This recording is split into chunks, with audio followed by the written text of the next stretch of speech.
મુરલીધર જય દ્વારકાધીશ। શું કે દાયરો મજામાં? તો મિત્રો આવી ગયા આપણે વાડીએ આવીને તો રોજનું તમને ખબર જ છે કે આપણું રોજનું રૂટિન કામ શું છે। સાથે જો અમારા મયુરભાઈ પણ આવી ગયા છે, ચાલો તમને મળાવીએ। મિત્રો આપણે વાડીએ આવી ગયા, વાડીએ આવીને રોજનું રૂટિન કામ આપણે પક્ષીઓને નાસ્તો નાખ્યો અને પાણીમાં કુંડમાં પાણી ભરી દઈએ। અને એમાં મયુરભાઈ પણ રાતના પણ આપણે બહાર ગયા હતા તો થાકોડાના હિસાબે મોડા ઉઠ્યા છે, જોકે હુવા દીધા હતા એને, અને કે મારે આજે વાડીએ આવવું છે તો ભાઈ આવ્યા છે। જય મુરલીધર મયુરભાઈ। હવે આજે તો રાબેતા મુજબ ભણવાનું તો આજનું બંધ રહ્યું, પણ કાલે બપોર પછી ટ્યુશન, અને ટ્યુશનથી કાલથી સવારેથી રેગ્યુલર ને સ્કૂલે। તો મિત્રો જોડાયેલ રહેજો આગળ બ્લોગમાં। આવીને દરરોજ ખબર હશે બધા સબસ્ક્રાઈબરોને કે આપણે આવીને રોજનું રૂટિન કામ પક્ષીઓને નાસ્તો, સેવ મમરા અને રોટલી તો જોકે હતી, પણ બજારે આપણે નીકળ્યા તો સેવ મમરા લેતા જઈએ। અને હવે આ પક્ષીઓને પાણીનું કુંડ ભરી દઈએ। તો મિત્રો આપણે વાડીએ આવ્યા હતા, મયુરભાઈ કે આજે તો મારે નાહવું છે, આ વરસમાં ક્યાંય નાહ્યો નથી, તો મોટર પંપ ચાલુ કરી ને આ ગામડાની મોજ હો ભાઈ, પીવાનું પાણી ને બધું ભરવાનું હતું। તો કે આ વર્ષમાં હું પપ્પા ક્યારેય નાહ્યો નથી, તો હું કહું ભલે આજ મોજ કરી લઈએ। કાલથી તો રાબેતા મુજબ કન્ટિન્યુ નિશાળે સ્કૂલે ચાલુ થવાનું છે। આ ગામડાની દેશી મોજ હો ભાઈ। જય મુરલીધર। તો મિત્રો આપણે પીવાનું બધું પાણી ને બધું ભરાઈ ગયું છે, ગોળો, આ ટાંકી, કેલબો અને આંડો એક ભરવાનો રહ્યો છે ખાલી બાકી। જોકે ફૂલ પાણી તો આપણે માંડવી ઓરવાય એવું નથી, આખા દિવસનું 3 કલાક 2-3 કલાક હાલે। કપાસનું વાવેતર કરવું એ થાય એવું છે, અને કપાસ આ વર્ષે વાવેતર કરવાનું નથી। તો મયુરભાઈની માંગ હતી કે આપણે આ વર્ષમાં ક્યારેય વાડીએ નાહ્યા નથી, તો આજે એમ થયું કે આવ્યા છે પક્ષીઓને નાસ્તો દેવા। થોડુંક મોડું તો થઈ ગયું હતું, તો હું આજે ભલે નાહી લે અને મોજ કરે। જોકે મિની સ્વિમિંગ પુલ અમારે કહેવાય વાડીઓમાં, ગામડાની દેશી મોજ, નાની કુંડી છે એટલે મિની સ્વિમિંગ પુલ જ કહેવાય।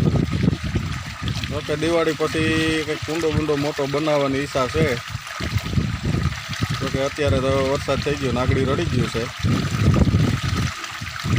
મયુરભાઈ મજા આવે? સબસ્ક્રાઈબરોને કહી દો જય મુરલીધર। આ બાજુ જોઈને કહેવાય, અમારો વિડીયો ગમે તો લાઈક કરજો, શેર કરજો, સબસ્ક્રાઇબ કરજો, ખેડૂતની ચેનલને સબસ્ક્રાઇબ કરજો। અને હાલો નાવા, મયુરભાઈ કહેશે આવી જાવ મિત્રો નાવા। આ દેશી શુદ્ધ ગામડાની મોજ, જોડાયેલ રહેજો આગળ। આપણે 2 ઝાડવાને પાણી પાઈ દીધું છે, અને હવે એક લીંબુડીને પાવાની બાકી રહી છે, તો ચાલો આપણે લીંબુડીને પણ પાણી આપી દઈએ। જુઓ મિત્રો આની મોજ લાગશે હો દીકરા।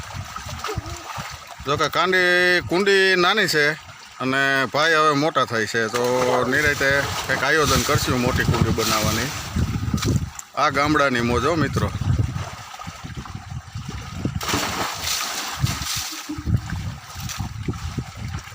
આપણી ખેડૂતની ચેનલને લાઈક શેર સબસ્ક્રાઈબ કરજો, અને ગામડાની ખેડૂતની ચેનલને સાથ અને સપોર્ટ આપ્યો છે, અને સાથ અને સપોર્ટ આપતા રહેજો। હા, સબસ્ક્રાઈબરોને તો ખબર જ છે કે પાણીનો અટાણો ભાવ છે, જો કાંઈ વાળીએ તો આ સમયમાં સારું કહેવાય। આપણે હાવ નહોતા પાણી, એથી એટલું છે તોય ઘણું કહે, 2-3 વીઘાનું લીલાડો કે પીઠપારું કરવું હોય તો થઈ જાય। તો મિત્રો આપણા ગામડાની ચેનલને નાના બ્લોકનો વિરામ આપીએ છીએ વિડીયાને, તો બધા મિત્રો લાઈક શેર સબસ્ક્રાઈબ કરજો। નવા મિત્રો હોય તે ખાસ કરીને બેલ આઇકન દબાવી દેજો। જય મુરલીધર, જય દ્વારકાધીશ।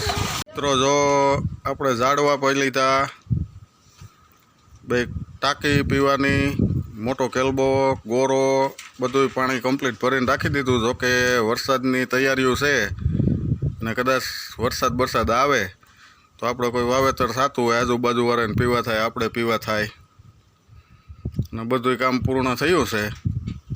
અને હવે આપણે હાથ પગ ધોઈ તૈયાર થઈ ગયા, પાણી બાણી પી અને હવે ધીરે ધીરે પછી આગળ ગામ તરફ વળશું. તો જોડાયેલ રહેજો. અમારા ભાઈ લગભગ કુંડીમાં કલાક જેવું નાહ્યા. કેમ ભાઈ, ફ્રેશ થઈ ગયા મયુરભાઈ? કેવીક મજા આવી નાહવાની? આમ સામું જોઈને કહેવાય, સબસ્ક્રાઈબરોને ઊંધું કાલો તો મજા ન આવે ને. વાડીની મોજ કા. જોકે એક વર્ષ દિવસથી કે હું કુંડીમાં નાહ્યો નથી, તો આજે થોડીક જીદ હતી તો હું કાલો મમ્મી પાણી ભરવાનું છે. તો મયુરભાઈને નાહી ધોઈને થઈ ગયા ફ્રેશ. તો મિત્રો હવે આપણે ધીરે ધીરે ગામ તરફ આગળ વધશું અને ડેલાને તાળા મારી નીકળીએ ગામ તરફ. તો હવે આપણે મયુરભાઈ થઈ ગયા છે કમ્પ્લેટ તૈયાર. ને પાણી બાણી પીવું હોય તો પી લ્યો મયુરભાઈ. એમ મયુરભાઈ કે પાણી તો નથી પીવું, પાણીમાં જતો અટાણ સુધી 1 કલાક સુધી. તો ચાલો હવે મયુરભાઈએ તૈયારી કરી લીધી છે, ગાડીમાંથી સવાર થઈ ગયા છે ને હવે આપણે મારીએ ડેલાને તાળા. તો જય મુરલીધર. મિત્રો આપણે પહોંચી ગયા ગામડામાં. આ દેશી ગામડાની મોજ. અમારે નિર્મળભાઈ આદાભાઈ ચૈયા. તો ફાઇનલી મિત્રો આપણે આવી ગયા છીએ વાડિયાથી ગામમાં. ને ગામમાં આવી હવે ભોજનની તૈયારી થાય છે. તો ભોજનની પડકારો પડે એટલે ભોજન કરવા બેસી. અને આપણી ખેડૂતની ચેનલને ગામડાનો આ બ્લોગ સારો લાગ્યો હોય તો લાઇક, શેર, સબસ્ક્રાઈબ કરજો. નવા મિત્રો હોય તો ખાસ કરીને બેલ આઇકન દબાવી દેજો. જય મુરલીધર, જય દ્વારકાધીશ.